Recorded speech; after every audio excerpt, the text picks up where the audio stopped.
मध्य प्रदेश का ग्वालियर चंबल अंचल दलित सियासत का केंद्र बनकर उभरा। दरअसल हुआ ये कि हाईकोर्ट परिसर में बाबा साहब अंबेडकर की प्रतिमा लगाने को लेकर एक झगड़ा शुरू होता है और ये सियासी जंग एक खाई की तरह बन जाती है, जिसे पाटने का प्रयास सत्ता पक्ष के कई नेता कर रहे हैं। कांग्रेस ने पिछले दिनों ग्वालियर में इसे लेकर उपवास रखा।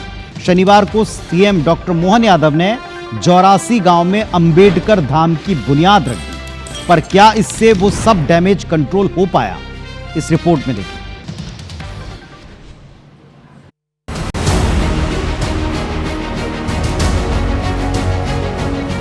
ग्वालियर चंबल इन दिनों दलित राजनीति का अखाड़ा बना हुआ है। कुछ दिन पहले कांग्रेस ने बाबा साहब अंबेडकर की मूर्ति के सामने उपवास कर खुद को दलित हितैषी साबित करने की कोशिश की, तो अब बीजेपी ने समरसता सम्मेलन का आयोजन कर कांग्रेस की चाल को कमजोर करने की कोशिश की। मुख्यमंत्री डॉक्टर मोहन यादव ने 84 गांव में बनने वाले अंबेडकर धाम का भूमि पूजन किया और कांग्रेस पर दशकों तक दलित समाज को केवल वोट बैंक समझने का आरोप लगाया। डॉक्टर अंबेडकर जी भी कांग्रेस से ही उनके जीवन काल में जीते जी संघर्ष करते रहे।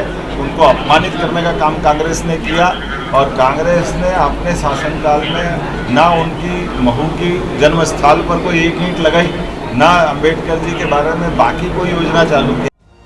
जाहिर है ग्वालियर चंबल अंचल में एट्रोसिटी एक्ट के विरोध में साल 2018 में हुई जातिगत हिंसा का असर विधानसभा चुनाव में भी हुआ था। चुनाव के दौरान दलित वर्ग की नाराजगी बीजेपी को झेलनी पड़ी और सत्तारूढ़ बीजेपी को हार का सामना करना पड़ा था। 2023 के विधानसभा चुनावों में भी बीजेपी को दलित बहुल सीटों पर चुनौती मिली थी। पिछले समीकरणों से सबक लेते हुए मुख्यमंत्री डॉक्टर मोहन यादव और बीजेपी प्रदेश अध्यक्ष हेमंत खंडेलवाल ग्वालियर के लिए रवाना होने से पहले दलित नेता डॉक्टर गौरी शंकर शेजवार के साथ मुलाकात करते हैं, तो वहीं दूसरी ओर कांग्रेस को बीजेपी का समरसता मॉडल बिल्कुल रास नहीं आया। अब उनको तो बहुत कुछ करना चाहिए, वो नहीं कर रहे। इसके लिए क्षमताएं चाहिए, संघर्ष की मादा चाहिए, मेहनत चाहिए, समय चाहिए।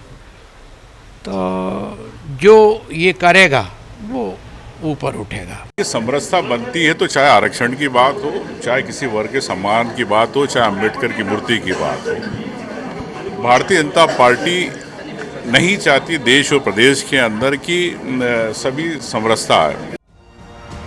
मध्य प्रदेश में दलित की आबादी प्रदेश की कुल आबादी की करीब 20% है और करीब 80 लाख वोटर्स हैं। दलित वोटों के जरिए सत्ता के सिंहासन पर पहुंचने के लिए किसी भी राजनीतिक दल के लिए ग्वालियर चंबल अंचल को साधना बेहद जरूरी है। ऐसे में पहले कांग्रेस और अब बीजेपी बाबा साहेब अंबेडकर के बहाने दलित वोट बैंक को अपने पाले में करने की कोई कोर कसर नहीं छोड़ रहे हैं। विवेक पचैया, IBC 24 भोपाल। अब ये कितना रास आता है, ये कितना काम आता है, ये कितना डैमेज कंट्रोल कर पाता है, कितना इस वर्ग को अपने साथ रख पाते हैं, ये पता चलेगा कुछ दिनों बाद। लेकिन फिलहाल विपक्ष ने जितने वार किए थे उन पर एक मरहम लगाने का काम जरूर इस तरह के आयोजनों से करने का प्रयास हुआ।